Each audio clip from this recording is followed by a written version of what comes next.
성도 여러분, 여러분들은 이해받고 살아가십니까? 소통하며 살아가셔요? 소통이 안 돼서 답답하고 힘들 때 있지 않습니까? 우리가 살아가는 세상이 그럴 것 같습니다. 양 진영으로 쫙 나뉘어서 서로를 이해하려고도 서로를 품으려고도 하지 않습니다. 서로 자기들의 주장만 날카롭게 대립되고 그 주장을 그렇게 칼처럼 날카로워져서 서로 찌르며 살아갑니다. 정말 우리는 어디서 이해받고 우리는 어디서 좀 이렇게 평안하게 살 수 있을지요. 이런 우화가 있더라고요. 수사자하고 암소가 서로 사랑에 빠져서 결혼하여 가정을 꾸렸습니다. 서로에게 충실을 다하고 서로에게 성실을 다하면서 살아갑니다. 수사자는 암소를 사랑하니까 날마다 사냥해서 잡은 고기, 신선한 고기를 자기가 사랑하는 암소에게 대접을 합니다.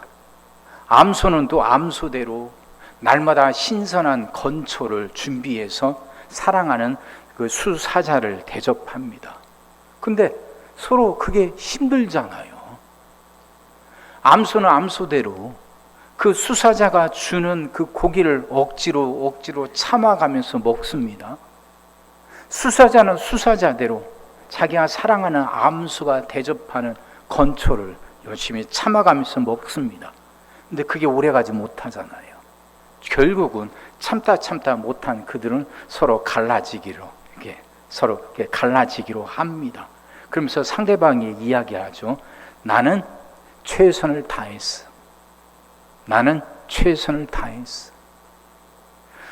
그래요. 수사자도 수사자 나름대로, 암소는 암소 나름대로 상대방에게 최선을 다했습니다. 그래서 자기가 할 수 있는 최선의 신선한 고기를 대접하고 신선한 건초를 대접했죠. 근데 그건 상대방을 헤아린 게 아니잖아요. 상대방의 입장에 서보지도 않고 상대방을 이해하려고 하지도 않습니다. 자기 입장에서 자기 생각에서 최선을 다한 거였죠. 그건 사랑이 아니라 폭력이었습니다. 우리가 살아가는 세상도 그런 부분이 없지 않아 있지 않습니까? 우리는 서로 상대방에게 최선을 다한다고 하지만 그건 자기 입장에서 최선을 다하는 것이지 상대방의 입장에 서보지 못하죠. 언제까지 이래야 되는가? 근데 또 한편에 생각해 보면요, 어린아이가 옹알이 하는 거 한번 생각해 보세요. 어린아이가 우리는 그 옹알이를 알아듣거든요. 그런 시가 있더라고요. 옹알이란 시가, 시인이 딸이 있는데 그 딸이 결혼해서 아이를 낳았어요. 그 낳은 아이를 데려오고 왔는데 그 아이가 어느 날 옹알이를 시작합니다. 그래서 그걸 보고 지은 시입니다. 옹알이 정진규. 아기 천사께서 옹알이를 시작하신 아침, 나와 모든 것들의 사이가 한결 좋아졌다. 무사 통과다. 옹알이는 의미도 무의미도 다 통한다. 하나님은 그것만 가르쳐 보내셨다. 나의 말씀들을 잠시 반납했다. 시가 이해가 되더라고요. 저도 손자가 이제 첫돌이 지났습니다. 이놈이 이제 기어다니다가 걸어 다니면서 말짓을 퍽 해요. 보이는 서랍마다 다 열어놓고 그 안에 있는 거 다 끄집어내고, 이제 서서 걸으니까 손 닿는 것마다 다 끄집어냅니다. 그러면서 옹알이를 해요. 근데 그 딸하고 집사람이라면 그 옹알이를 알아듣더라고요. 이놈이 뭐라고 하는데 그게 배고파서 하는 건지 아파서 하는 건지 좋아서 하는 건지 싫어서 하는 건지 옹알이를 알아들어요. 그 옹알이라는 게 말이 아니잖아요. 음절로 이렇게 구별되지도 않죠.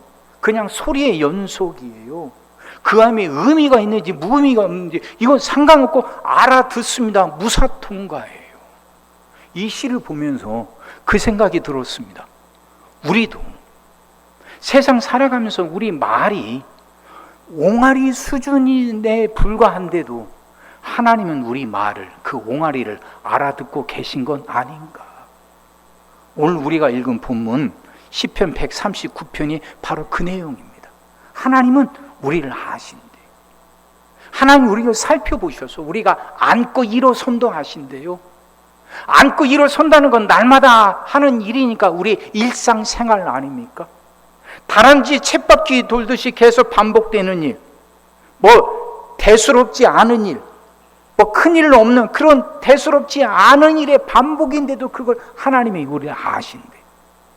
하나님은 내가 하늘 높이 올라가도 스오절에 내려가도 하나님은 아신대요. 하늘 높이 올라간다고 하는 말은 우리 인생의 최정점 아닙니까? 우리 인생에서 모든 것이 잘 풀려서 더 이상 올라갈 수 없을 만큼 인생의 최정점에 서 있을 때도 하나님 거기에 계시고, 스월 땅속 깊이 내려갈 때도 내 인생이 정말 힘들고 어려워서 정말 더 내려갈 수 없을 만큼 마지막까지 내려간 그곳에도 하나님이 계신다고 시편은 말하고 있습니다. 내가 새벽에 날개치며 날아갈지라도 거기에도 하나님이 계신대요. 그러니까 동쪽 끝까지 날아가도 서쪽 끝에 가도 하나님이 거기까지 와 계신대요. 하나님이 그렇게 나를 아신대요. 내가 어머니 뱃속에서 만들어질 때까지도 내 뼈 마디마디 하나하나가 만들어지는 것까지도 하나님 알고 계시고, 내 신경탑을 하나하나까지도 하나님 알고 계신다고 오늘 시편 139편은 그렇게 고백하고 있거든요. 우리의 옹알이. 세상은 나름대로 최선을 다한다고 하지만 남의 입장에 잘 서보려고 하지 않아요. 여전히 자기 입장에서 자기 식대로 최선을 다하는 거죠. 그러니 암소에게 고기가 와 닿지 않는 것처럼, 수사자에게 건초더미가 와 닿지 않는 것처럼 그렇게 이해받지 못하고 살아가고 있죠. 근데 하나님은 우리의 옹알이를 아신대요. 아기가 하는 말, 아직 말이 아니고 소리에 불과하지만 그 아기의 엄마는, 그 아기의 할머니는 그 아기가 뭘 원하는지를 알아요. 그 아기에게 뭐가 필요한지를 알아요. 그 옹알이를 알아듣거든요. 그렇게 우리의 옹알이를 알아듣는 분이 계십니다. 그분이 하나님이에요. 오늘 4절 보면 여호와여 내 혀의 말을 알지 못하시는 것이 하나도 없으시니이다, 이렇게 말하고 있는데, 이걸 다른 찬송은 그 표준 세번역은 이렇게 번역하고 있습니다. 내가 혀를 놀려 아무 말 하지 않아도 주께서는 내가 그 혀로 무슨 말을 할지를 미리 다 알고 계십니다, 이렇게 번역하거든요. 내가 혀를 놀려서 아직 아무 말도 안 했는데도 하나님은 벌써 내가 무슨 말을 하려고 하는지 아신다는 거죠. 창세기 15장에 보면 이런 사건이 나옵니다. 아브라함이 하나님의 부르심을 받고 갈대우를 떠나서 가나안 땅에 이미 들어갔습니다. 근데 이미 시간이 많이 지나잖아요. 그때 하나님이 아브라함에게 찾아오셔서 먼저 말을 건네셔요. 나는 네 방패가 되고 네 요새가 된다 하니까 아브라함이 하나님께 말하죠. 그러면 하나님 내게 무엇을 해주실랍니까? 내가 집에서 기르고 있는 종들 중에 엘리에셀이 있는데 이 엘리에셀이나 내 상속자로 삼아 주십시오 하고 이야기를 해요. 무슨 의미냐면 아브라함 이미 나이가 많았는데도 아이를 낳지 못해요. 부인 사라는 단산한 지 이미 오래입니다. 그러니까 아이를 낳을 가능성이 없어요. 상속자를 세워야 되는데 자기 소생으로 세울 수는 없으니까 종들 중에 한 명, 그래도 쓸만한 한 명을 상속자로 삼겠다는 거죠. 옛날 그 가나안 시대에서는 이런 풍습이 있었다고 그럽니다. 주인이 재산이 많은데 자기 소생이 없을 땐 종들 중에서 쓸만한 한 사람을 뽑아서 상속자로 삼는 풍습이 있어요. 그래서 그 풍습에 따라서 하나님 이 엘리에셀이나 내 상속자가 되게 해주십시오 하고 하나님께 기도하는 거죠. 그랬더니 하나님이 하신 말씀이 아니라는 거예요. 네 몸에서 난 씨가 네 상속자가 될 거다. 다시 말하면 네가 아들을 낳을 것이고 그 아들이 네 상속자가 될 거다 하고 말씀하시는 내용이거든요. 여러분 이 상황을 가만히 한번 이렇게 생각해 보세요. 어떤 의미일까? 아브라함이 정말 좋아서 그 종 엘리에셀을 상속자로 삼으려고 했을까요? 아브라함의 마음 깊은 곳에 숨겨져 있는 진짜 소망은 뭐였을까요? 아들 낳고 싶은 거, 그거 아니었겠어요? 아들 낳고 싶은 소망. 근데 자기의 상황, 환경이 불가능해 보이는 거예요. 자기는 이미 나이가 많고 부인 사라는 단산했어요. 아이를 낳을 가능성이 없어요. 그건 불가능해요. 진짜 아브라함이 꿈꾸고 소망하는 건 자기 소생, 아들을 낳는 건데 상황과 환경이 안 되니까 기껏해서 하나님께 기도하는 것이, 하나님께 요구하는 것이 하나님 내 종 엘리에셀이나 내 상속자가 되게 해 주십시오 하는 것, 이거였죠. 그런데 하나님은 아브라함의 말을 액면 그대로 듣지 않아요. 엘리에셀이 내 상속자가 되게 해달라는 아브라함의 그 말 속에 담겨있는 깊은 의미, 겉으로 드러난 아브라함의 말 속에 숨겨져 있는 진짜 소망, 그건 아들을 낳는 거라는 걸 하나님은 아신 것이죠. 하나님은 알고 계셔서 말씀하시는 거예요. 아니다, 엘리에셀이 아니라 네 몸의 씨가 네 상속자가 될 거라고, 네가 아들을 낳을 거라고 하나님 말씀하고 계신 거죠. 여러분, 이게 바로 하나님이 우리 옹알이를 들으신다는 거예요. 우리의 옹알이. 내가 간절히 소망하는데, 내가 진짜로 원하는데 이것이 이루어질 가능성이 보이지 않아요. 불가능해 보여요. 이게 될까 싶지가 않아요. 그래서 말은, 우리가 하나님께 드리는 기도는 그것과 다른 기도죠. 그나마 내 생각에 조금 가능성이 있어 보이는 것, 그걸 찾지만 하나님은 그 숨은 의미를 아신다는 거죠. 그래서 로마서 8장 26절에서 이렇게 말합니다. 이와 같이 성령도 우리의 연약함을 도우시나니 우리는 마땅히 기도할 바를 알지 못하나 오직 성령이 말할 수 없는 탄식으로 우리를 위하여 친히 간구하시느니라. 우린 연약해요. 그래서 진짜 소망하면서도 그건 말할 줄 모르고 기도할 줄 몰라요. 연약하니까, 우리 생각에 불가능해 보이니까, 안 될 것 같으니까, 진짜 구해야 할 것을 구하지 못하고 침만 꿀떡꿀떡 삼키고 있는데 성령은 아신단 말이죠. 성령은 그런 우리를 보면서 안타까워 탄식하신다는 거예요. 진짜 우리에게 있어야 할 것이 무엇인지 아시니까.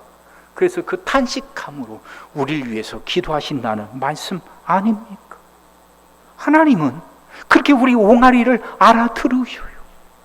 우리가 진짜 원하는 게 뭔지. 또 두 번째 보면요, 오늘 본문 11절 12절을 그 더 메시지 성경은 이렇게 번역합니다. 내가 속으로, 그분은 어둠 속에서도 나를 알아보시는구나, 내가 밤중에도 빛 속에 잠겨 있구나 고백합니다. 참으로 그렇습니다.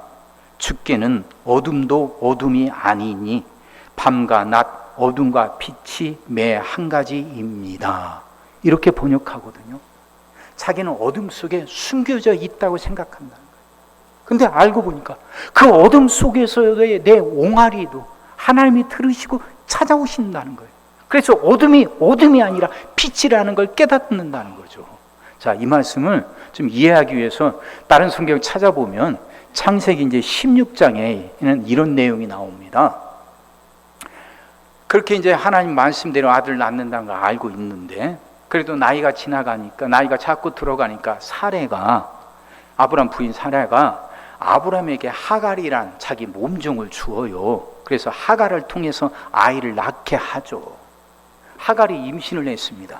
어린 여종이 임신하고 보니까 자기 여주인 사라, 나이가 많은데도 임신하지 못한 사라가 업수이 여겨지는 거예요. 그래야 멸시하고 함부로 합니다. 자기 요정이, 주인인 나를 멸시하니까 사라가 참지 못하죠. 그래서 아브라함에게 이야기하고 사라를 쫓아냅니다. 사라가 임신한 채 쫓겨나요. 그 하갈이 임신한 채 쫓겨나죠. 하갈의 입장에서 한번 생각해 보세요. 갈 데가 어디 있어요? 어떻게 살아야 됩니까? 임신해서 아이를 갖고 있는데 광야로 쫓겨나 터벅터벅 걷다가 샘 곁에 앉았습니다. 앞이 막막합니다. 어떻게 살아야 할지. 근데 그러고 있는데 성경에 보면 하나님이 그런 하갈에게 찾아와 주셔요. 하갈에게. 그러면서 하갈에게 말씀을 주십니다. 아브라함의 집에 다시 돌아가라. 거기서 아이를 낳아라. 아들을 낳을 텐데 그 아들 이름을 이스마엘이라고 해라. 내가 그 아들도 지켜줄 거다. 말씀을 주셔요. 하갈이 그곳에서 하나님 말씀을 들으니까 그 은혜가 너무나 기가 막힌 겁니다. 너무나 좋고 감사한 겁니다. 그래서 이렇게 말해요. 창세기 16장 13절 14절 말씀입니다. 하갈이 자기에게 이르신 여호와의 이름을 나를 살피시는 하나님이라 하였으니 이는 내가 어떻게 여기서 나를 살피시는 하나님을 배웠는고 함이라. 이러므로 그 샘을 부엘 라헤로이라 불렀으며 그것은 가데스와 베렛 사이에 있더라. 그만. 하갈은 자기가 잘못한 것 때문에 쫓겨났습니다. 그래서 어둠 속에 들어간 거라 생각했죠. 그 하갈의 입장에 어둠 속에 갇혀 있는 거 아닙니까? 그렇게 주인에게 잘못하고 쫓겨난 어린 여종을 누가 돌봐줍니까? 누가 알아봐줍니까? 누가 찾아와줍니까? 자기는 철저히 이제 잊혀졌고 어둠 속에 갇혀서 이대로 끝난다고 생각했는데 하나님이 그런 자신에게 찾아와 주신 거예요. 그런 자기에게도 찾아와 주셔서 말씀을 주시고 미래를 약속해 주시는 거죠. 그곳에서 하나님 만나니까 그게 너무나 좋고 너무나 기가 막혀서 그 자기가 있던 그 샘물 이름을 그렇게 붙인 겁니다. 새롭게 이름을 붙인 거예요. 부엘 라헤로이라고. 나를 감찰하시는 이의 샘이다 하는 뜻이에요. 감찰하신다, 샅샅이 살펴보신다는 거죠. 샅샅이. 그러니까 그걸 오늘 보면 더 메시지 성경은 그렇게 번역하는 겁니다. 내가 속으로 그분은 어둠 속에서도 나를 알아보시는 거예요. 그렇죠? 하갈이 어둠 속에 있잖아요. 쫓겨났어요. 누구도 찾아오지 않아요. 누구도 알아봐 주지 않아요. 어둠 속에 있는데. 근데 그런 하갈에게 하나님이 찾아오셔요. 와, 하나님은 내가 어둠 속에 있어도 나를 알아봐 주시는구나. 그러니까 내가 밤중 깜깜한 어둠 속에 있는 것 같은데 아니구나. 이 어둠 또한 하나님에게는 빛과 똑같구나 하고 고백하는 거죠. 그래, 하나님에게는 어둠도 빛도 똑같아요. 사람들은 어둠 속에 있는 건 보지 못하고 빛 가운데 있을 때만 보지만 하나님에게는 그런 구별이 없단 말입니다. 왜? 우리의 옹알이를 들으시는 분이니까. 우리의 옹알이를 들으시는 분이니까. 쫓겨나 철저히 외면되고 깜깜한 어둠 속에 묻혀버린 하갈에게까지도 찾아가 주시는 하나님, 그에게 미래를 약속해 주신 하나님, 그를 다시 살아나게 하시는 하나님, 그 하나님은 그렇게 우리가 어둠 속에 있다 할지라도, 우리가 잊혀지고 외면당한다 할지라도 우리에게도 찾아오셔서 우리의 옹알이를 들어주시는 분이다, 그 말씀입니다. 하나님은 또 우리의 미래를 예비하시는 분이에요. 오늘 본문 이제 16절을요, 더 메시지 성경은 이렇게 번역합니다. 내 생의 모든 시기가 주님 앞에 펼쳐졌습니다. 태어나 하루를 살기도 전에 이미 내 삶의 모든 날들이 예비되어 있었습니다. 이렇게 번역해요. 그러니까 이 내용은 내가 어머니 뱃속에서 만들어질 때부터 하나님은 다 알고 계셨다는 거죠. 내 형질을, 그러니까 내 뼈 마디마디를 다 알고 계시고 내 신경 구석구석을 하나님이 다 알고 계신다는 거예요. 근데 그 하나님은 내가 태어난 지 하루도 되기 전에, 내가 태어나서 하루를 살기도 전에 이미 내 삶의 모든 날들이 예비되어 있다는 거예요. 내게 필요한 것들을 하나님 미리 다 예비해 놓고 계신다 하는 말씀이죠. 사무엘상 23장에 보면 사울 왕에게 쫓기는 다윗의 이야기가 나옵니다. 사울 왕에게 쫓기는 다윗. 다윗이 혼자 쫓기지 않아요. 다윗에게 이미 600명이란 부하가 있습니다. 근데 사울은 3,000명의 군사를 이끌고 다윗을 쫓아와요. 600명으로 3,000명과 맞서 싸울 수가 없지 않습니까? 도망다니다 마온 광야라는 곳에 숨어 있는데 그 소식을 누군가가 사울 왕에게 일러 바칩니다. 그래서 사울이 군사 3,000명을 이끌고 마온 광야에 숨어 있는 다윗을 잡으려고 쫓아옵니다. 다윗은 도망가죠. 도망가는데 큰 바위가 하나 있는데 사울이 쫓아오니까 다윗은 그 바위를 놓고 오른쪽으로 이렇게 도망가요. 사울은 왼쪽으로 쫓아갑니다. 이제 곧 어떻게 해요?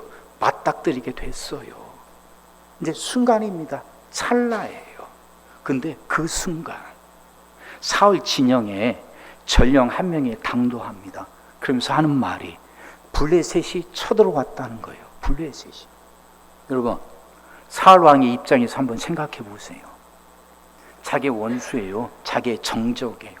어떻게든 죽이고 없애려고 하는 다윗이 이제 눈앞에 있습니다. 조금만 더 가면 다윗을 잡을 수 있어요. 근데 블레셋이 쳐들어왔대요. 나라가 위험해진 거예요. 사울은 왕입니다. 어떻게 해야 됩니까? 자기 욕구대로 다윗을 잡아야 됩니까? 아니면 나라를 생각해서 돌아서야 됩니까? 왕이잖아요. 그래서 그 다윗을 눈앞에 두고 사울 왕은 돌아섭니다. 블레셋과 싸우려고. 다윗 입장에서 생각해 보세요. 얼마나 기가 막힌가. 그 바위 하나를 두고 다윗은 이쪽으로, 사울은 저쪽으로 도망가고 쫓아가요. 순간 맞닥뜨리게 됐는데 그 기가 막힌 찰나, 그 기가 막힌 순간에 전령이 달려와요. 블레셋이 쳐들어왔다고. 그래서 사울은 다윗을 다 잡아놓고도 그걸 놓고 떠나게 됩니다. 하나님이 예비하신 것이죠. 하나님이 예비하신 것이죠. 더 메시지의 번역대로 이미 내 삶의 모든 날들이 예비되어 있었습니다. 태어나 하루를 살기도 전에 이미 내 삶의 모든 날들이 예비되어 있었습니다. 하나님이 내게 필요한 것들을 미리 준비해 놓고 계신다는 것이죠. 이걸 바울은 고린도전서 10장 13절에서 이렇게 말씀합니다. 사람이 감당한 시험 밖에는 너희가 당한 것이 없나니 오직 하나님은 미쁘사 너희가 감당하지 못할 시험 당함을 허락하지 아니하시고 시험 당할 즈음에 또한 피할 길을 내사 너희로 능히 감당하게 하시느니라. 시험을 주셔도 우리가 감당할 수 있을 만큼만 주실 뿐만 아니라 시험 당할 때 미리 피할 곳을 예비해 놓고 계신단 말이죠. 피할 수 있는 방법을 미리 만들어 놓고 계신다는 거죠. 그래서 능히 그 시험을 이기게 하신다는 거예요. 우리의 옹알이를 들으시는 하나님이 이렇게 역사하신다는 거예요. 여러분, 이 하나님을 믿는다면 더 이상 두려울 것도 없지 않습니까? 이 하나님을 내 삶의 주인으로 모신다면 이 삶이 나를 그렇게, 이 하나님이 나를 그렇게 지켜주실 테니까. 아브라함 간절히 아들 낳기를 원하지만 그가 처해 있는 상황, 환경이 그건 불가능하다고 크게 외치고 있단 말이에요. 아이를 낳을 수가 없는 상황이에요. 간절히 소망하니까. 그래서 한다는 말이, 아들 낳게 해달라는 말이 나오는 게 이게 꿀뚝 같지만, 그 말을 하고 싶은 심정이 꿀뚝 같지만 차마 그걸 말을 못하고 내 종 엘리에셀이나 내 상속자가 되게 해달라고 하는 아브라함, 그렇게 차마 말하지 못하는 그 아브라함의 마음을 헤아리시는 하나님, 그 말이 입에서도 나오기도 전에 그게 무슨 의미인지 미리 아시는 하나님. 그래서 네가 아들을 낳을 거라고 말씀해 주시는 하나님, 이 하나님이 내 삶의 주인이 된다면, 내가 이 하나님을 내 삶의 주인으로 모시고 살아간다면 내 속에 숨겨져 있는 간절히 소망하지만 이게 너무 커서 안 될 것 같아서 누르고 눌러요. 하지만 이게 어느 순간 한 번씩 불뚝불뚝 치밀고 올라올 때마다 그래도 하고 싶은데 이런 나를 아시고 그 소망을 들어주신 하나님이 내 삶의 주인이라면 하갈처럼 쫓겨나서 어둠에 감춰진 신세, 주인에게 잘못하고 도망간 노예를 누가 돌아봅니까? 누가 찾아와 줍니까? 철저하게 어둠 속에 감춰진 거죠. 갇혀버린 거죠. 더 이상 희망이 없고 더 이상 소망이 없고 다 끝났다 여기는데 거기까지 찾아와 주시는 하나님, 앞으로 어떻게 살아갈까? 뱃속에 있는 이 아이는 어떻게 될까? 막막하고 두려워. 누가 하나 붙잡고 하소연을 못해요. 옹알이에 불과하죠. 옹알이. 근데 그걸 들으시고 거기까지 찾아와 주신 하나님, 그 하나님이 내 삶의 주인이라면 그렇게 오랫동안 도망 다녔는데 더 이상 피할 길이 없어요. 600명을 이끌고 도망 다니는 건 참 힘이 들고 어렵습니다. 근데 자신의 적 사울은 3000명을 이끌고 쳐들어와요. 맞서 싸울 수가 없어서 도망 다닙니다. 바위 하나 앞두고 있는데 이제 곧 맞닥뜨려요. 이제 다 끝난 것 같아요. 근데 그 순간에 기가 막히게 들려오는 소식, 도착한 전령. 나를 위해서 그렇게 필요한 때 필요한 것을 예배해 놓고 계신 하나님이 내 삶의 주인이라며 더 이상 두려울 게 없지 않습니까? 더 이상 무서울 게 없지 않습니까? 사랑하는 성도 여러분, 이 하나님을 여러분의 삶의 주인으로 모시고 살아가셔요. 이 하나님이 지금도 여러분의 앞에 와서, 문 앞에 와서, 마음의 문 앞에 와서 지금도 여전히 문을 두드리고 계십니다. 문을 두드리고 열으라고. 근데 마음의 문의 고리는 밖에 있지 않고 안에만 있다고 그러잖아요. 안에서 열어야 열릴 수 있어요. 주님이 여러분의 삶 속에 들어가겠다고 문을 두드리고 계셔요. 내가 너에게 이런 하나님이 되어주겠다고, 네 옹알이를 들어주겠다고. 아브라함의 옹알이, 하갈의 옹알이, 다윗의 옹알이를 들으신 것처럼 내가 네 옹알이를 들어주겠다고, 내가 너에게 그런 주인 하나님이 되어주겠다고 하나님이 지금도 문을 두드리고 계셔요. 열어보셔요. 닫아만 놓지 말고 열어보셔요. 그 하나님이 여러분의 마음속에 들어가셔서 여러분의 주인이 될 수 있도록 그 하나님을 따르겠다고 다짐해 보세요. 내 욕구가 아니라, 내 생각이 아니라 하나님의 생각, 하나님의 계획, 그걸 따르고 그것에 순종하겠다고 다짐해 보세요. 우리는 외롭지 않을 수 있습니다. 어린아이, 자기 몸 지킬 수단 하나 없는 어린아기. 근데 그 아이가 살아갈 수 있는 건 그 옹알이를 들어주는 부모가 있기 때문 아닙니까? 우리도 마찬가지입니다. 세상에 날카롭게 대립하고 어느 한 군데 가서도 이해받지 못할 것 같고 마음 들 것도 없는 세상이라 할지라도 우리를 이해해 주신 분이 계시고 우리를 품어주시고 받아주신 분이 계셔요. 하나님, 내 옹알이를 들으시는 하나님이 계셔요. 그 하나님께 마음의 문을 여십시오. 그 하나님이 여러분의 마음속에 들어가셔서 여러분의 삶의 주인이 될 수 있도록 여러분의 삶의 중심을 하나님께 내어 드리십시오. 하나님이 여러분과 함께 하실 겁니다. 아브라함과 하갈과 다윗과 함께 하셨던 것처럼 그렇게 옹알이를 들으신 하나님을 삶의 주인으로 삼고 언제나 승리하며 살아가는 여러분 다 되시기를 주의 이름으로 축원합니다. 기도하겠습니다. 사랑의 주님, 말씀이 이해가 되게 하시고 깨달아지게 하시고 은혜가 되게 하여 주시옵소서. 정말 우리는 어린아이와 같습니다. 우리를 지킬 수 있는 수단이 하나도 없습니다. 단지 옹알이뿐인데도 하나님은 그걸 들으시고 채워주시는 분임을 믿습니다. 하나님, 이제 우리 성도들이 그 하나님을 모시고 그 하나님 붙들고 그 하나님 은혜로 복되게 살아가게 하여 주옵소서. 삶이 변화되게 하여 주옵시고 그 하나님의 은혜가 성도들의 삶 구석구석에 미치게 하여 주시옵소서. 예수님의 이름으로 기도하옵나이다. 아멘.